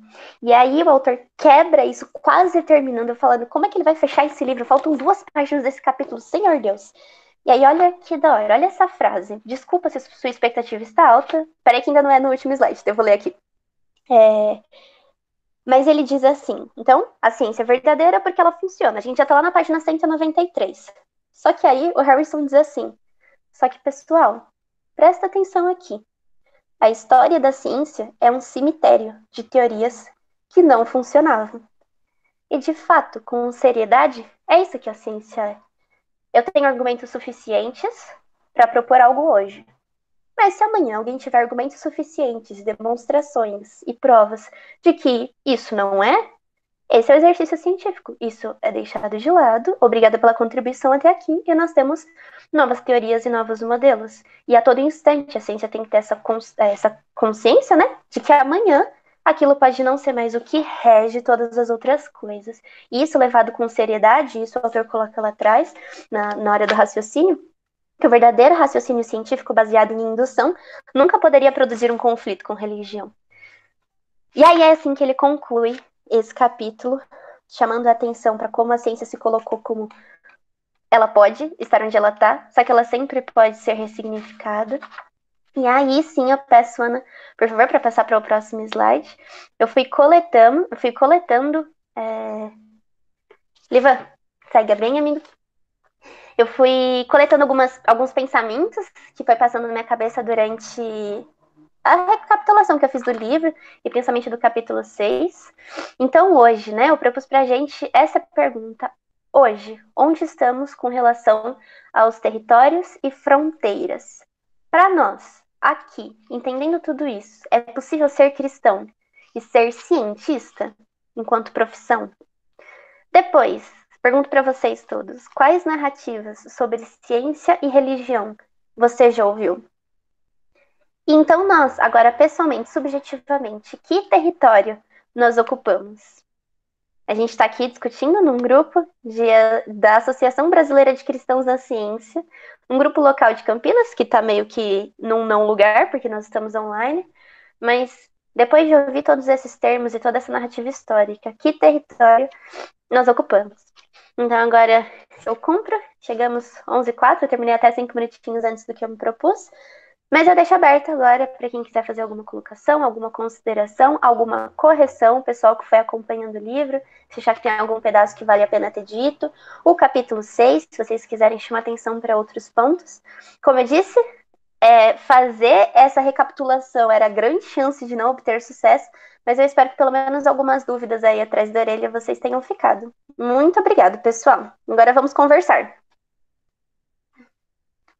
Má, muito obrigada mesmo. Eu acho que foi sucesso a sua recapitulação. Ó, o Tom tá até aplaudindo. Obrigada mesmo por essa apresentação. Acho que deu para a gente entender bem esse movimento histórico. E agora, então, deixo aberto aí, se as pessoas quiserem ligar o microfone e comentar, ou se não, mandem no chat as dúvidas também, ou respostas a essas 3 questões que estão aí. Todas elas dão muito pano para manga, né, para conversar. E então é isso, não vou ficar falando muito não, que a ideia é a galera falar. Eu queria falar uma coisa, juntar aquilo que a Mayra falou com uma experiência que eu tive na graduação, né? Como eu fiz a graduação em linguística, a gente fala muito a gente estuda línguas indígenas e essas coisas. E ao estudar línguas indígenas, eu tenho bem comum, né, os professores que falam muito mal de missionários, assim, muito, muito mal. E aí, falando um dia dessa situação, tudo, um professor, ele literalmente afirmou, ele estava falando mal, não sei o quê. Aí, eu era muito ousada antes, agora não sou tão assim. Eu perguntei assim para ele, mas professor, qual que é a diferença entre o linguista que vai lá coletar dados e não sei o quê? Porque ele estava falando que o missionário ele acabava estragando a cultura do índio, não sei o quê. E aí eu falei, a gente vai... Eu nem sabia de todas essas coisas de... Tudo isso que a gente estudou com esse livro, né? Eu estava no primeiro ano da graduação. Aí eu falei, mas como... qual que é a diferença entre o cientista que vai lá e traz a visão de mundo dele para coletar os dados, faz perguntas, interfere na vida do índio, né? E um missionário. Aí ele falou, ele ficou meio indignado, ele falou assim, eu só sei de uma coisa, se tem algo que tem que entrar na aldeia é a ciência, não a religião. Ele falou assim mesmo. Então, conhecimento linguístico, não sei o quê. Aí, tipo assim, ficou por isso mesmo. Então, vendo toda essa discussão que a gente teve, você vê como é muito sedimentado, mesmo nas mentes mais brilhantes e mais inteligentes, que a gente sabe que os nossos professores da Unicamp são ótimos cientistas, são assim, né? O top, assim, né? Mas, assim, E aí, para mim, agora tem ficado sempre mais claro, assim, toda essa divisão, um pouquinho do porquê que ela acontece, né? E eu vejo, tipo, digamos, de todo esse livro, para mim o que mais me marcou assim é quando o Harrison faz essa mudança para a modernidade. Ele frisa bastante as coisas que aconteceram com o advento da modernidade, a reforma protestante, que isso para mim tipo foi uma grande descoberta, que é aquilo que o Gesiel falou, que tem que ficar horas refletindo assim sobre isso. Aí, sei lá, isso que eu queria falar. Ô, Ana, pegando carona no que a Ana falou, os pessoal do ensino de ciências rola, né?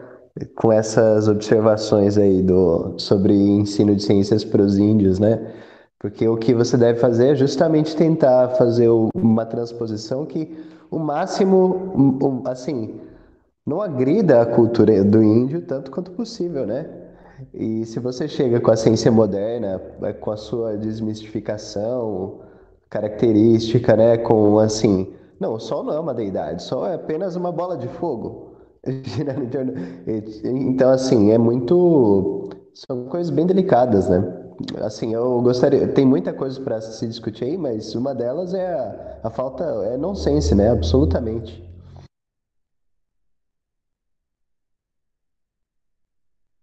Gente, quem quiser ir falando, pode ligar o microfone, viu? A Jennifer e a G comentaram coisas aqui. Se ficarem à vontade para ligar, podem ligar. Se não, posso ler aqui, porque eu acho que são comentários bem relevantes. Tá, vou ler então. Pode me interromper se vocês quiserem ligar o microfone. A Jennifer falou assim, acho que respondendo a essa questão, né, de é possível ser cristão e cientista, ela disse, eu particularmente acredito que tudo isso está relacionado à nossa identidade, não só como profissional, mas com o que eu sou e meu propósito. Sou um adorador, assim, quando faço ciência, eu adoro o Senhor também. É exatamente isso, né, da gente não desintegrar o nosso ser em vários pedacinhos, e a gente tem um propósito último que está no nosso cerne. Eu super concordo, até escrevi aqui. Fala aí, Má. Falando antes de você falar da G, só reforçar assim isso, que isso está muito alinhado com a pergunta que eu fiz, né? Não sei se ela propôs como uma resposta, se é possível ser cristã e cientista. Assim, a pergunta é, óbvio, é possível, afinal somos. A questão é como que a gente vai exercer essa dupla cidadania. Porque não é uma dupla cidadania, é o que o Gesi trouxe no devocional. Nós não somos cientistas cristãos, absolutamente. Nós somos cristãos em um exercício de adoração a Deus, nesse momento, nesse recorte da nossa história, queira Deus ou não, se for a nossa história inteira, nesse momento, no exercício científico. A gente vai ser só mais um produzindo ciência? A gente vai ser só mais um no nosso laboratório, no nosso grupo de pesquisa? Ou nós vamos ser um adorador de Deus? Nós vamos ser ali servos uns dos outros? Nós vamos estar ali para amar aquelas pessoas? Um dos resultados disso vai ser uma produção científica. Óbvio que partindo do parâmetro de Cristo, aquilo vai ser feito com excelência. Tipo, era para as nossas ciências serem, tipo, bonitíssimas, porque, né? Olha o nosso pai. Mas não só isso, não só o resultado final da publicação, mas todo o processo, assim. Então, claro que é possível que a gente seja cristão e cientista. Como é que a gente vai fazer esse exercício? Porque se a gente assume que elas são conflitantes, realmente, parece meio esquizofrênico. Tipo, eu assumo que elas são conflitantes, mas eu sou cristã e cientista e eu as faço? Estranho. Parece que a gente tem mais a tendência de achar que então elas não têm nada a ver. Então eu vou à minha igreja e lá eu faço meu exercício religioso, e eu vou à academia e lá eu faço meu exercício científico. Isso também, para nossa visão de ser humano integral em Cristo, me parece um pouco esquizofrênico, meio estranho, assim. Então, se é possível que a gente seja cristão e cientista, nós também temos em Cristo um modelo de ser isso, que é um exercício em amor, como Jesus falou no nosso devocional, né? Então eu queria deixar isso um pouco mais ressaltado. Eu gostaria Posso de fazer dois colocar algo. comentários? Não, pode falar, pode falar.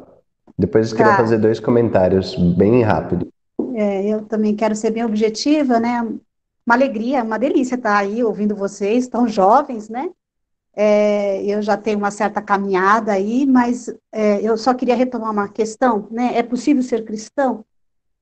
E eu acho que isso é incrível, né? Lógico que é, né? A nossa amiguinha falou bastante isso aí agora, reiterando, mas eu retomo a sua devocional, porque foi na minha introdução da dissertação de mestrado, o versículo que eu usei foi isso, e eu acho que tem sentido para nós, né?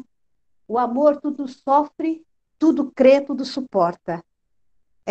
Como eu disse, né, achei vocês bem jovens, né? Eu já estou aí com 57 anos. Eu quero dizer para vocês isso, que esse amor é que vai fazer nós permanecermos. É o que me faz permanecer.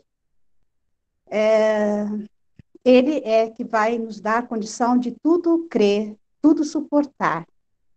Então, que vocês possam saber, né? E a experiência disso só vai poder ser confirmada de verdade, né? Afirmada ao longo do tempo. Nós precisamos do tempo. Nós precisamos que vocês permaneçam.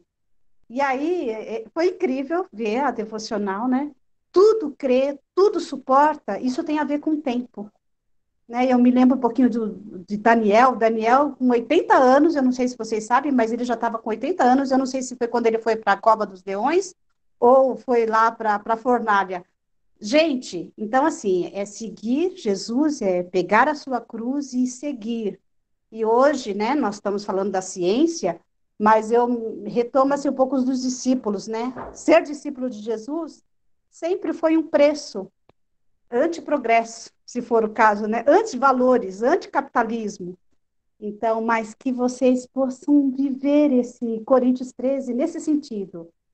Tudo crê. Eu continuo tendo intensas lutas para ser cientista, para poder falar, mesmo estando hoje ligada à Universidade Presbiteriana Mackenzie, uma universidade que se diz confessional, porém, nós temos todos os conflitos de qualquer universidade hoje no Brasil.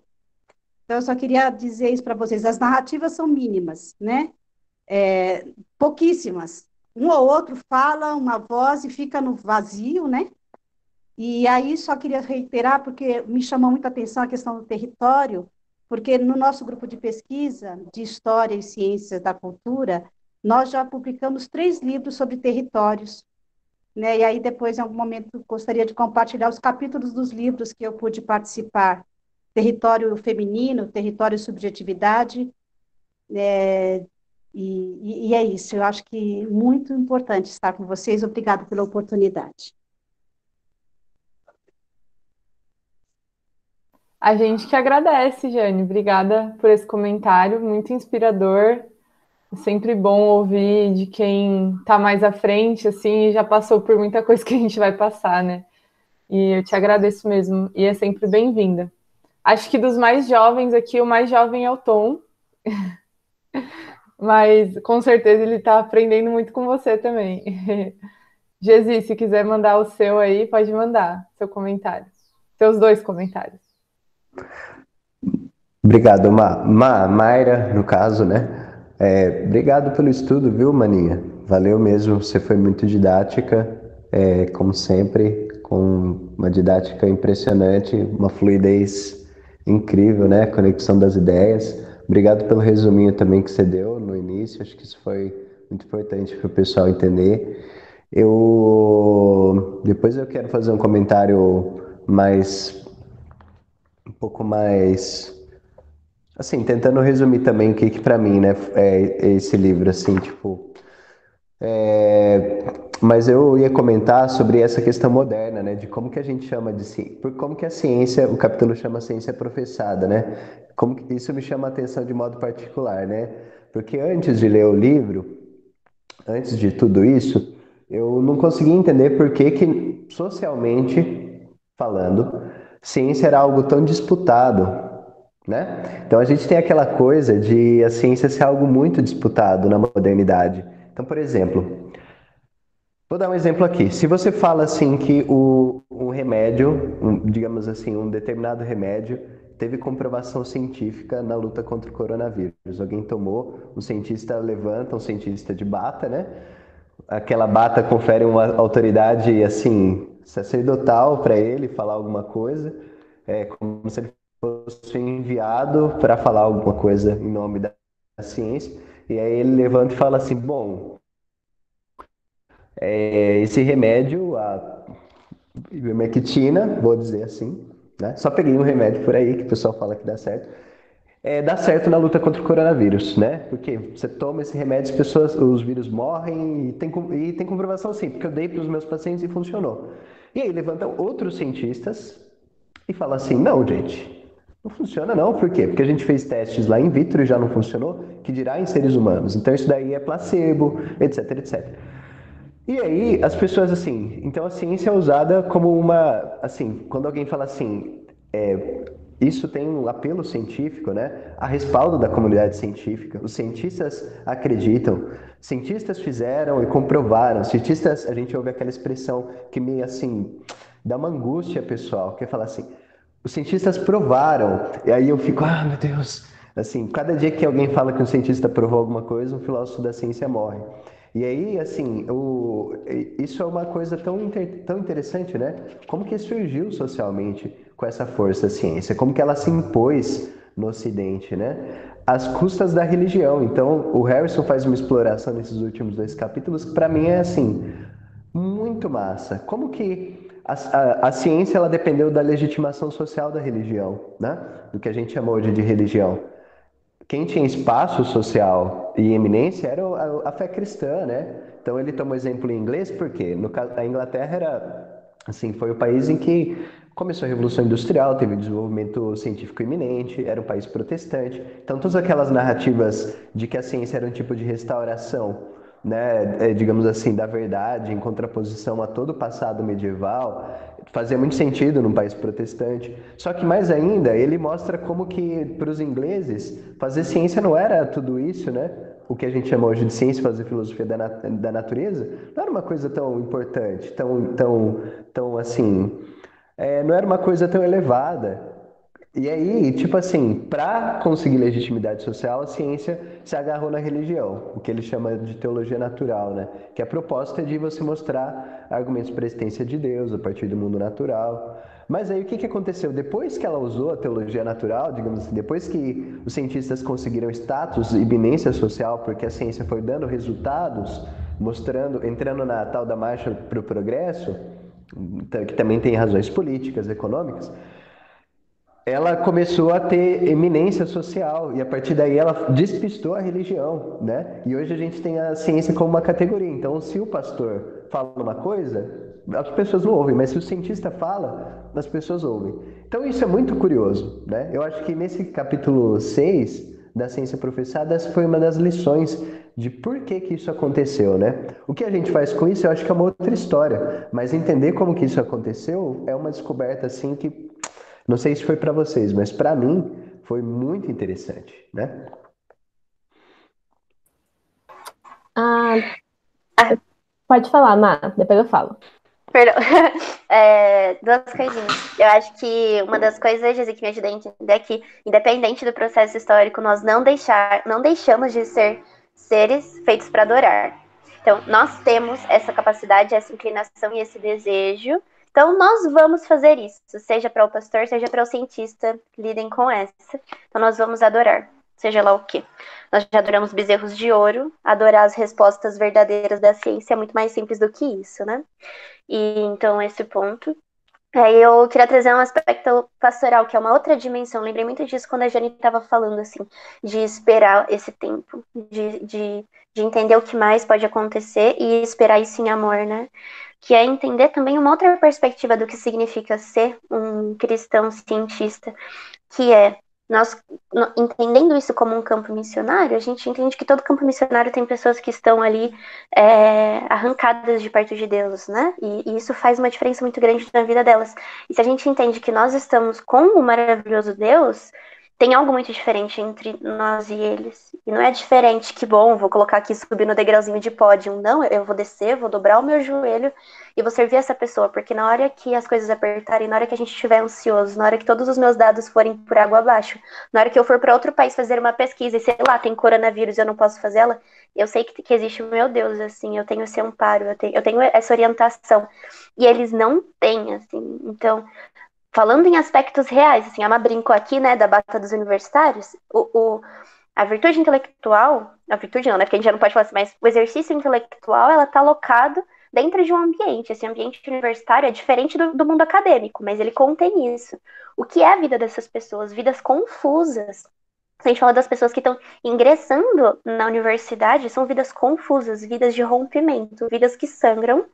E essas pessoas estão lá produzindo ciência. E elas vão ir maturando na caminhada acadêmica dela e vão se transformar nos professores. A gente tem amizade com os professores cristãos da Unicamp, e uma coisa que eu ouvi que me marcou muito nós, professores, sabemos o que acontece entre a sala dos professores, assim, sabe? Então, tipo, as brigas, as rixas, já tem relatos de, tipo, terem que separar no braço professores lá dentro. Então, questão de orgulho, questão de arrogância, questão de puxar tapete. Isso também faz parte quando a gente fala de ciência. Então, a gente também tem que tomar cuidado para não construir a narrativa de que, então, olha ali os super maravilhosos de jaleco ou batas, como o Gezi colocou assim. Não, essas pessoas também precisam de ajuda, assim, sabe? E o nosso exercício ali dentro, como cristãos cientistas, também é nesse sentido.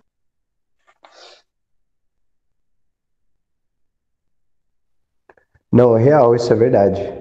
Eu tava tentando chamar a atenção um pouco mais para esse sentido social, que tipo assim, se alguém chega para você e fala assim, Mayra, o que você faz não é ciência, talvez hoje você fica até chateada, né? Em que ponto a gente chegou? Se alguém chega para mim e fala assim, não é ciência, eu vou falar, não é mesmo, mas tem alguns amigos meus que vão falar assim, não, filosofia é ciência, sim, mas por que isso? Por que Tá tudo bem não ser, né?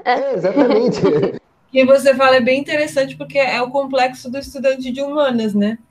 Pelo menos assim, né? A gente que é de humanas fica anos ouvindo dos professores, dos colegas, a gente mesmo fica falando, meio que tentando provar o quanto a gente é importante, assim, sabe? Sendo que porque existe essa comparação, né, com a verdadeira ciência.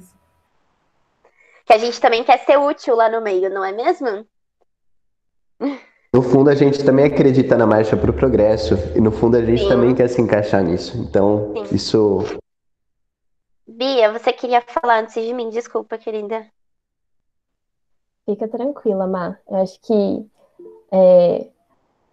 saiu um pouco do foco do que eu ia falar, daí, mas eu acho que é sempre interessante pontuar que não precisa conhecer muito, né, do ambiente acadêmico para ver realmente como é um ambiente muito competitivo e tóxico, né, que é uma palavra que está aí. E até me perdi no que eu ia falar, mas na verdade eu ia tentar responder mais ou menos a segunda pergunta e amarrar um pouco com o comentário anterior do Gezi. A narrativa que eu conhecia sobre ciência e religião é essa de conflito, um conflito perene, né? E é uma narrativa mítica que eu vi, bom, desde que eu me lembro, acho, né, na escola, e que eu vejo ser propagada dentro da academia, embora já tenha ouvido gente falar assim, mas a gente sabe que não é bem assim e tal, tem algumas coisas, algumas nuances nessa narrativa que não são exploradas, mas eu acho que eu nunca tinha visto um contraponto tão aprofundado assim, tão completo quanto nesse livro, né? E nesse sentido, o livro foi muito positivo na minha experiência. E as nossas discussões também, claro. E então, eu acho que nesse último capítulo, o Harrison não chega a falar de uma forma muito explícita, mas fica uma coisinha meio no ar dessa nova posição que a ciência moderna ocupa, como se ela fosse uma entidade que está acima dos homens, não é mais passível de tanto questionamento, que daí entra um pouco com o que o Gezi estava falando, né? Ela está ocupando esse lugar mesmo de ter a narrativa verdadeira. Embora hoje a gente também possa ver aí um movimento meio negacionista, a gente vê que tem esse movimento negacionista e ao mesmo tempo tem aquelas pessoas que falam assim, não, mas é científico, é nisso que você tem que acreditar. Enfim, e isso é muito interessante, né? Essa coisa da ciência ocupando essa posição de ser uma autoridade tão grande sobre o conhecimento.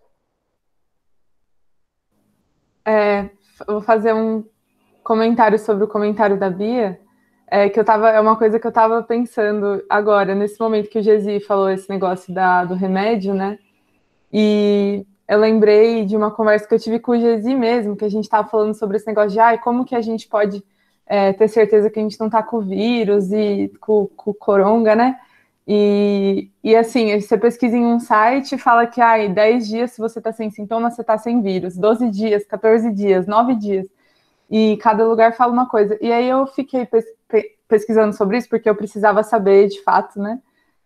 E eu fiquei pesquisando sobre isso e pensando assim, esse é um momento da gente entender, de fato, como a ciência funciona, né? E de entender que a ciência não está acima da realidade.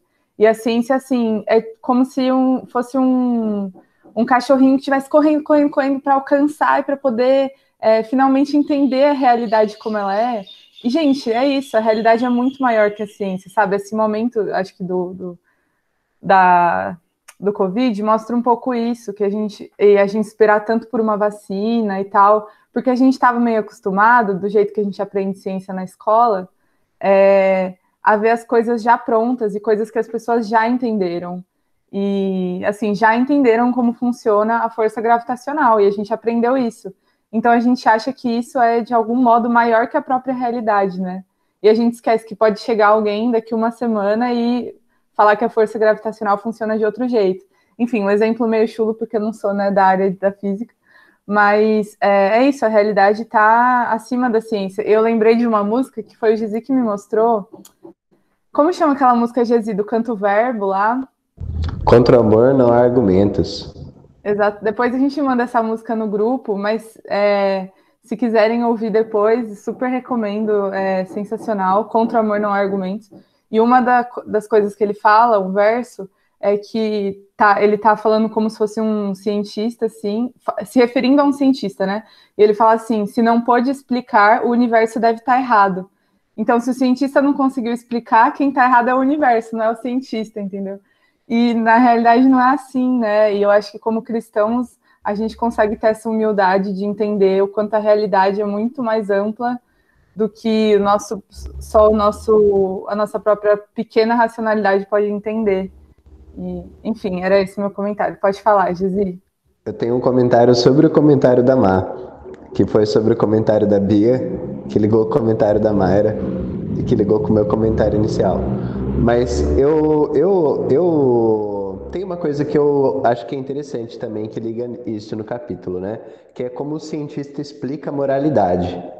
Isso também está lá no epílogo, a Mayra muito bem recomendou o epílogo. Gente, leiam esse livro inteiro. Mas leiam também o epílogo, tá? Leiam o epílogo porque ele dá alguns insights assim que você vai ver ele amarrar todas as ideias em uma posição só, né? Ele vai sintetizar a proposta dele em 15 páginas, é coisa bem rápida. Se você não tiver tempo para ler nada, lê só o epílogo, acho que você já vai ter uma ideia. Mas que é essa parada da moral, né? De como que a ciência não consegue explicar a moralidade, em primeiro lugar. Então, como que ela faz? O humanismo secular, o ateísmo radical vai dizer assim, não existe moral. Mas aí, ao falar isso, eles propõem uma nova moral, que é uma tentativa de explicar a moralidade, né? De tentar dar conta disso. E aí, claro que isso vai colocar um choque com a religião, né? Mas o ponto é, se a ciência não conseguir explicar o que é moralidade ou dar conta do campo da moralidade, tudo bem, né? Porque a realidade é maior do que a ciência, né? Então, assim, isso não, assim, não vai diminuir não vai diminuir o rigor da ciência, não vai diminuir o escopo das atividades científicas. Cada atividade científica está limitada, de certo modo, ao seu campo de ação, e está tudo bem para o físico ficar na física, para o biólogo ficar na biologia, para o químico ficar na química, para o linguista ficar na linguística. O linguista falar de física não vai dar certo, o físico falar de linguística também não vai dar certo. O biólogo pode dar algum tipo de insight para o linguista sobre como a linguagem evoluiu, né? Enfim, como, assim, de algum modo, linguagem está ligada às disposições, a atividades biológicas, mas ele não pode dar um palpite se em latim, ciência ou scientia. Isso aí é o linguista que vai falar. Ele que vai falar como que as coisas se ligam, cada macaquinho está no seu galho. Só que, aí o que acontece? Quando chega na moralidade, ele faz para as pessoas que têm interesse em debate sobre evolução, é fundamentalmente revelador o final do capítulo 6, né? Em que ele fala sobre como muita gente, muitos naturalistas filosóficos, né? Muitos naturalistas que são cientistas, pessoas que endossam o naturalismo, tentam dá conta também de explicações morais por meio da evolução. E o que eles estão fazendo é, digamos assim, colocar dentro do pacote da ciência uma explicação do que é moralidade. Quando, assim, na antiguidade, para ver como que a coisa fica complexa, não tinha essa distinção tão clara entre ciência e religião. Então, afirmações científicas tinham consequências científicas, tinham consequências religiosas, e afirmações religiosas tinham consequências científicas, né? O que a gente chama hoje de ciência e religião não estava tão demarcado, mas essa demarcação faz, digamos assim, surgir conflito, porque aí quando o biólogo faz algum tipo de afirmação sobre evolução, quando o físico faz algum tipo de afirmação sobre o universo, ele implicitamente, seja explícita ou implicitamente, ele está fazendo afirmações que são também morais, e que a gente precisa encaixar de algum modo. E aí a gente acaba encaixando como? No conflito. Eu preciso explicar de modo a despistar. Eu preciso explicar de modo a despistar aquilo que eu estou explicando. Toda vez que eu explico, eu despisto. Um insight que eu acho que é fantástico que ele traz no epílogo é que explicar não é despistar. Então, tipo assim, você pode... Uma coisa é vindicar e outra é explicar, tá bom? Uma coisa é eu falar, algo é verdadeiro. Outra é explicar como que é o processo até que aquilo seja verdadeiro.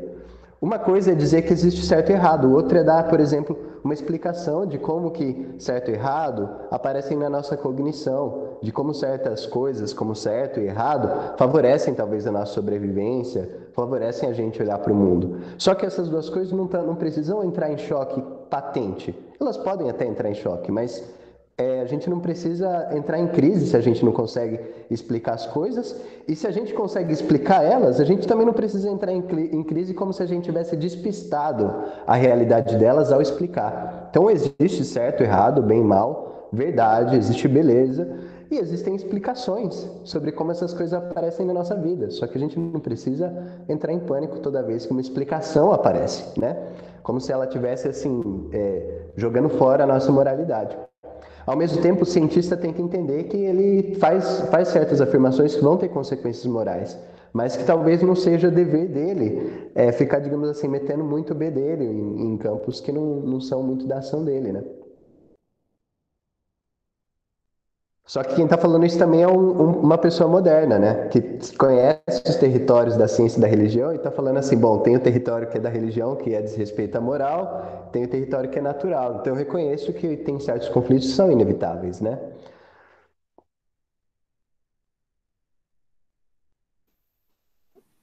É, muita coisa, né, Gizi?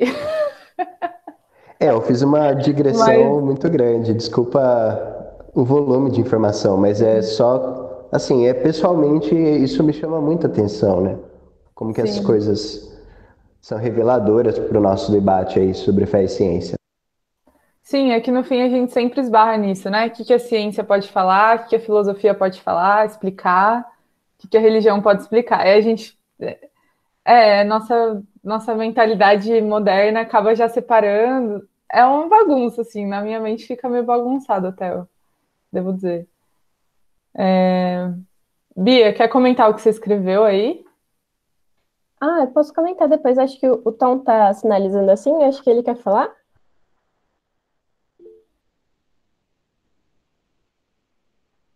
Ah, acho que depois. Ah, não. Enquanto o Gesi estava falando, eu me lembrei muito. Ixi, sumiu a Mas enquanto o Gesi estava falando, eu me lembrei muito de uma situação em que, um suricatinho sai da toca e começa a gritar para os outros suricatos quando está vindo um predador, para que todo mundo tenha tempo de correr. E ele continua lá gritando para dar o sinal pro bando. E então ele acaba morto, porque ele é o que fica lá gritando. E então, nas aulas de ecologia, a gente discutia, esse é o altruísmo, e o altruísmo vale a pena. Não tem um gene altruísta, como teria o gene egoísta, né? Mas esse é um comportamento, e daí faz essas aproximações de características morais, né? E ao mesmo tempo tem sempre esse aviso, gente, não vejam o mundo animal sob essa perspectiva moral, não tentem encontrar sentido moral, não atribuam valores morais aos comportamentos. E, enfim, enquanto o Gesiel falava, eu me lembrei muito disso, né? Parece que às vezes existe um dilema dentro da academia. de até quanto admitir a moral nas explicações. Então, isso é bem interessante. Obrigado pelo exemplo, viu, Bia? Me interessa muito pensar nesse tipo de coisa também. O surgimento do altruísmo, né? Então, muita gente fala assim que o altruísmo surge nos animais de um determinado modo e dá uma explicação que parece despistar, né? Enfim, será que se a gente explica o altruísmo, a gente não tem mais altruísmo? Essa é uma boa pergunta, né?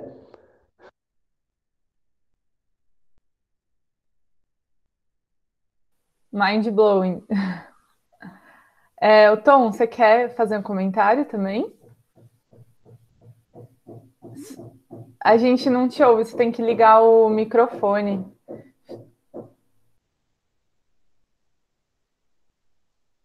Você está no computador, Tom? Então, se você arrastar o mouse em cima da tela, tem uma bolinha vermelha que tem tipo um microfone desenhado. Aí você clica nela e você vai desbloquear.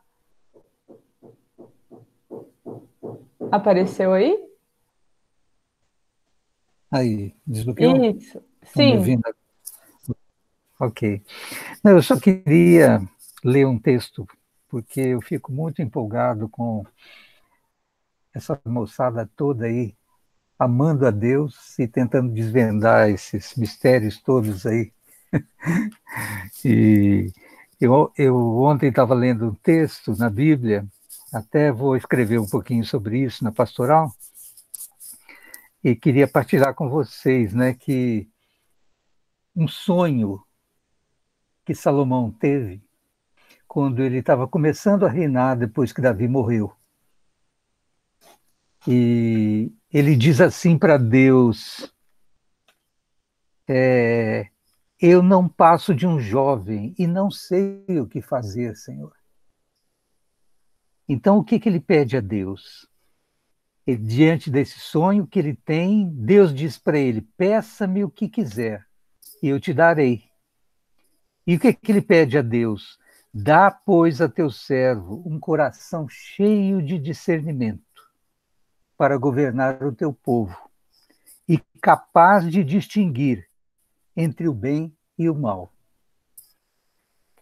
Eu fico pensando, né, como que a gente vive nessas fronteiras aí, né, entre o bem e o mal, e nesse mundo de muitos tons de cinza.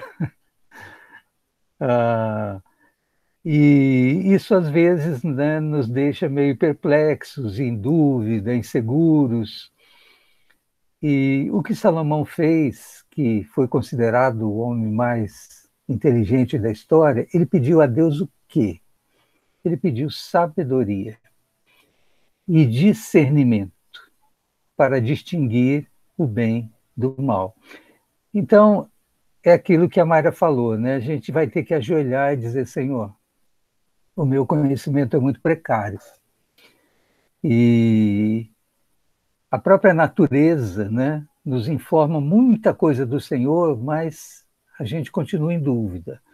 A própria palavra de Deus nos informa muita coisa de Deus, mas a gente continua com outras dúvidas. Por isso a gente tem que ajoelhar e pedir que Deus nos dê sabedoria, principalmente na meditação da sua palavra, né? Porque é um jeito que ele nos fala de uma forma muito mais adequada. Então eu queria só parabenizar vocês e dizer que o meu desejo para vocês é este, né? Que acima de todo conhecimento existe alguém que conhece mais do que a gente. Um beijo para vocês.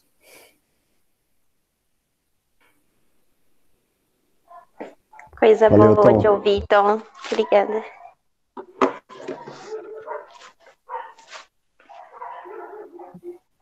Gesi ia falar?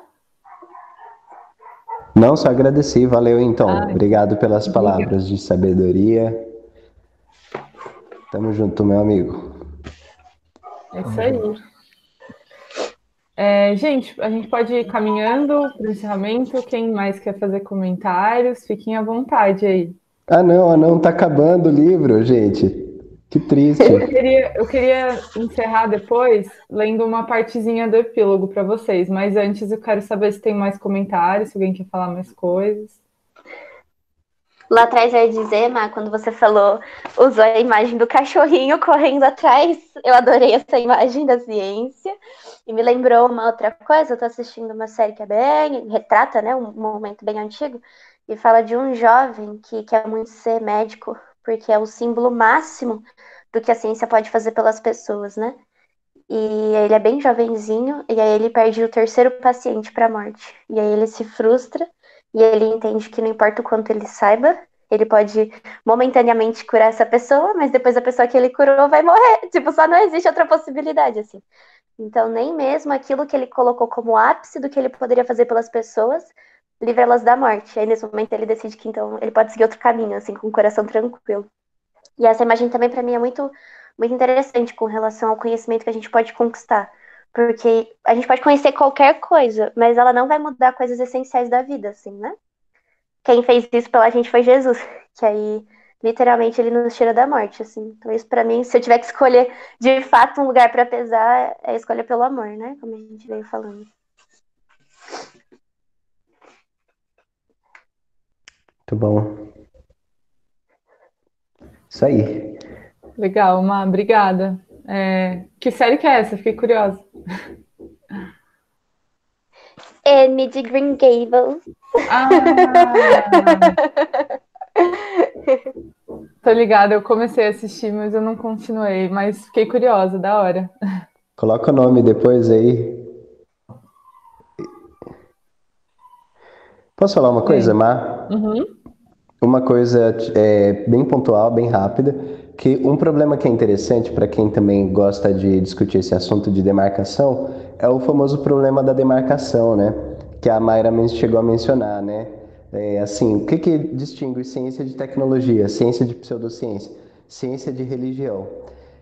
Eu tenho estudado o problema da demarcação por anos, né? Um dos interesses que eu mais tenho, porque eu sempre tive a intuição de que isso ia, digamos assim, era uma forma de lidar com todo esse problema, né, da relação ciência e religião, mas outras coisas também, né? O que distingue ciência de outras coisas? Ou ciência de pseudociência? E tem um debate fabuloso sobre isso. Quem tiver interesse, a gente pode conversar mais depois. Mas esse capítulo é bem iluminador e esse livro de um modo geral, para perceber que a tal da demarcação que o Popper tanto pregou, o Karl Popper, filósofo da ciência do século XX, é uma coisa difícil realmente de fazer, né? Espero que você que tenha acompanhado os nossos estudos tenha percebido que a parada não é tão fácil assim, né? Demarcar a ciência de outras coisas é uma coisa moderna, e não só moderna, mas uma coisa de 100 anos para cá, né? E no passado era muito difícil de distinguir, e hoje ainda continua sendo, em vários sentidos, difícil de marcar ciência de outras coisas, né? Então isso eu acho que é um insight bem legal, estou aberto a conversas sobre isso, tem materiais de pesquisa e tudo mais, tem apresentações prontas, se qualquer dia alguém quiser que eu apresente também. Mas outra coisa que eu ia comentar é mais sobre o livro em geral, né? Eu amei fazer parte dos estudos com vocês, espero que todo mundo tenha curtido esse livro também e que tenha sido proveitoso para todo mundo, né? Particularmente para mim, o capítulo mais lindo e maravilhoso é o capítulo 3 do livro, porque lá ele explica toda a perspectiva antiga, né, de sinais e causas e alegoria, né, de você olhar o mundo como toda essa tradição sacramental mesmo que a gente tinha, né, tão forte, impregnada de ver as coisas como transparência para a graça de Deus, né? O mundo como transparência para a graça de Deus, um prisma, né, da graça de Deus. E a gente perdeu muito disso, desencantou, né? Várias das questões que para mim são importantes sobre ciência e secularismo emergem muito disso, dessa pintura. E depois a gente só viu as consequências disso, tudo junto com a emergência da narrativa de progresso e a ciência, e aí que vai. Mas eu acho que pessoalmente para mim isso é muito revelador, né? Tentar entender como que o lugar da virtude na nossa vida, né? De ver que assim a fé cristã ela ainda fornece substrato para a gente falar sobre virtudes, né? E que isso é mais significativo do que você ver um mundo sem sentido, sem cor, sem propósito, que um naturalista filosófico, um materialista vê, né? E é realmente muito mais muito mais seguro você depositar isso aos pés de Jesus, reconhecer que a fé, a esperança e o amor existem de verdade e são parte da nossa vida e estão integradas no todo da nossa vida e conferem sentido para o nosso olhar para o mundo, para a realidade, para a natureza, para as sociedades, para os seres humanos, enfim, para as questões da realidade em geral. Isso confere digamos assim, uma matriz fundacional muito mais integrada do que você tentar explicar moralidade por meio da ciência e só, você encontrar narrativas de progresso na ciência, você acreditar no progresso humano, no progresso da sociedade inexorável que vai eliminar a religião e colocar a ciência. Para mim, tem muito mais significado a realidade humana à luz da fé cristã. E quando a gente olha por um prisma mais integrado, apaga, digamos assim, a linha entre ciência e religião e deixa a fé cristã invadir os territórios da ciência também, a gente fica com uma pintura muito mais bonita e muito mais rica do que a nossa realidade realmente é e do que ela foi feita para ser. E do que ela foi feita para, digamos assim, atingir enquanto realidade. Eu acho que para mim isso que é o mais legal do livro e sintetiza muito da proposta, eu acho, dele, de mostrar como que isso emergiu e como que o nosso mundo secular rasgou essas coisas em dois pedaços e como que a gente pode começar, digamos assim, juntar esses cacos para fazer pelo menos um vitral bonito, né? Se a gente não consegue mais, digamos assim, refazer os pedaços que estavam antes lá, né? A gente pelo menos pode fazer um belo vitral. Eu acho que parte disso é o que a gente faz também enquanto cristãos, né? Então fica aí meu comentário emotivo, né, subjetivo pessoal de agradecimento a vocês por caminhar junto nessa jornada, né, com esse livro. Gesi, obrigada pelo seu breve comentário. Brincadeira. Desculpa, não resisti. Não, mas valeu mesmo. Eu sou palestrinha. Quem já assistiu Choque de Cultura, me vejo obrigado a concordar com o palestrinha ali. Eu sou desse meme. Você é a versão ciência e religião do palestrinha da Assembleia do Movimento Estudantil. Brincadeira, amigo, tamo junto. Eu queria só finalizar, gente, instigando vocês a lerem o epílogo, porque ele vai, assim, fazer uma boa síntese, o Gesi já falou, sobre tudo que foi falado no livro. Sim, beleza. E aí eu queria trazer uma coisa que o epílogo traz, só para deixar vocês curiosos. O Gesi falou um pouco desse critério de demarcação, né? E no fim, o Harrison, ele, assim, dá uma explodida no que a gente pensa que é ciência e religião mesmo hoje, né? Então, a gente viu que isso foi se modificando ao longo da história, mas parece que a gente acha que isso hoje está um pouco bem definido. E o Harrison fala, nada a ver, pode parar, que a religião não é uma unidade como vocês pensam, como a gente pensa, tampouco a ciência. Aí eu vou citar só o que ele fala da religião. Essa citação me marcou muito, gente, até hoje, desde a primeira vez que eu li o livro, que faz quase um ano agora, que ele fala que tem um livro de um cara que é crítico à religião e está querendo desconstruir a religião, e ele fala assim, um livro recente que busca elaborar um argumento contra a religião, entende que seu alvo inclui, então ele pega um monte de coisa e coloca dentro da caixinha religião. Olha o tanto de coisa que está colocado dentro dessa palavra. A Madre Teresa, o Vodú, o Papa, os temerosos camponeses da antiguidade, homens-bombas muçulmanos, animistas, o árido monoteísmo, o arcebispo da Cantuária, as sessões espíritas, Tomás de Aquino, o mercenário evangélico com paletó, Maomé, os mitos de mau gosto de Belém, o festival de conhecimento, que eu acho que é o Hanukkah, não sei, os Mormons, as congregações judaicas, a teologia de Pascal, Martin Luther King, os caipiras, antigos livros judaicos, o culto imperial japonês da época da Segunda Guerra Mundial e a circuncisão masculina. Olha isso, tudo isso a gente pega, coloca num grande balaio e chama de religião. E aí eu incluiria mais um outro item na lista, que é isso que a gente está fazendo aqui, ou isso que a gente vai fazer amanhã às 10 horas no culto da Céu Online. E a gente coloca isso, gente, nesse grande apanhadão. Então fica essa reflexão da gente pensar, o que é religião, sabe? O que é ciência? O que está unindo? O que a Bia... O que é ciência também, Mar? Ele é mais breve no que é ciência, né? Mas eu posso ler também. É muito legal. Ele fala assim, desse mesmo gênero, aqui vai uma definição de ciência. Ciência, no sentido mais amplo, inclui todas as afirmações razoáveis de conhecimento sobre nós mesmos e o mundo. É isso, tipo, ele define ciência em uma linha e meia, e ele define, assim, o que a Bia Furtado faz na bio, o que o Gesi fez nos laboratórios de física, o que a Mayra fez na FE, o que eu faço no IFISH, coloca, assim, uma linha e meia, e aí fica essa questão para a gente pensar qual é essa unidade da ciência, qual é essa unidade da religião. Leiam um epílogo para saberem um pouco mais disso. E queria agradecer por todo mundo ter persistido até agora, não só agora 11h53 da manhã, mas nesse último estudo do livro. E já chamar vocês para curtirem nosso Instagram. A Ana mandou aqui, em algum lugar, nosso Instagram, nosso Twitter. A gente está todo cheio de redes sociais, está sendo muito doida essa experiência. E a gente está fazendo eventos agora, mensais, né, Mal? Quinzenais, mensais, em parceria com a CEL, que é a Comunidade do Estudante Universitário. Para quem não conhece, a CEL é uma comunidade cristã voltada para a missão com universitários. E aí, que parceria melhor do que fazer uma parceria com a ABC2, que trabalha ciência e religião, né?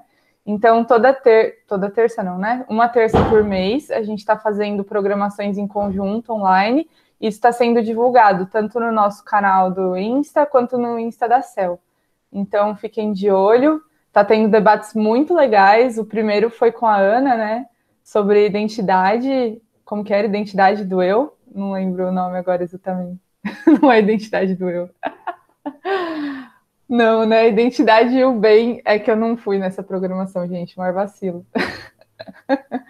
Mas, bom, é isso. Fica esse convite para todo mundo. Tem mais algum aviso aí que eu preciso dar, que eu tô esquecendo? Não, a nossa série de estudos, né, próxima vai ser o Capitalismo e Progresso, mas a gente está pensando na possibilidade de dar uma pausinha de 2 encontros e fazer 2 encontros avulsos aí, né? Sim. Então, é isso aí. Aí dá um tempo para todo mundo comprar o livro, já começar a ler, né? Isso aí. Então já vão comprando o livro, vai ser uma série muito bacana também. Em certo sentido vai ter muito a ver com isso que a gente está conversando, só que uma outra perspectiva, né? Que eu acho que vai ser bem informativo. Eu queria também fazer mais um aviso, né? Tipo assim, e um agradecimento. Então, gente, nesse último mês agora eu fiquei muito, muito atarefado, né? Várias coisas, assim, deram 1000 voltas na minha vida. Mas a gente tem uma liderança muito massa nesse grupo, né? Aqui, nesse momento está aqui representado por mim, junto com a Marília e a Mayra. Nesse último mês, a Marília puxou as atividades muito, né? Esse último mês e meio, mais ou menos. Eu queria deixar minha gratidão, meu agradecimento a Má por isso, tá? E a outra Má também, que teve nesse suporte. Obrigado, viu, meninas? E todo o pessoal do GB, que, assim, a gente está com uma equipe incrível, né? Pessoal, assim, tá trabalhando muito com muito gosto, com muito coração. Fico muito feliz de ter parceiros de caminhada tão empolgados e tão, assim, com coração tão grande, sabe? É um prazer muito grande caminhar com vocês, viu, meus amigos? Então aqui o Arthur, o Alden, a Ana Azevedo, a Ana Bia Furtado, né? E outros queridos que agora, enfim, para eu abrir o grupo aqui. Mas queria deixar meu agradecimento a vocês e dizer que é um prazer caminhar com vocês, viu? Partilhar a caminhada com vocês. Tamo junto. Tamo junto, amigo. Uma honra, viu? Valeu mesmo por essa confiança, mas como eu falei, não puxei nada. Esse pessoal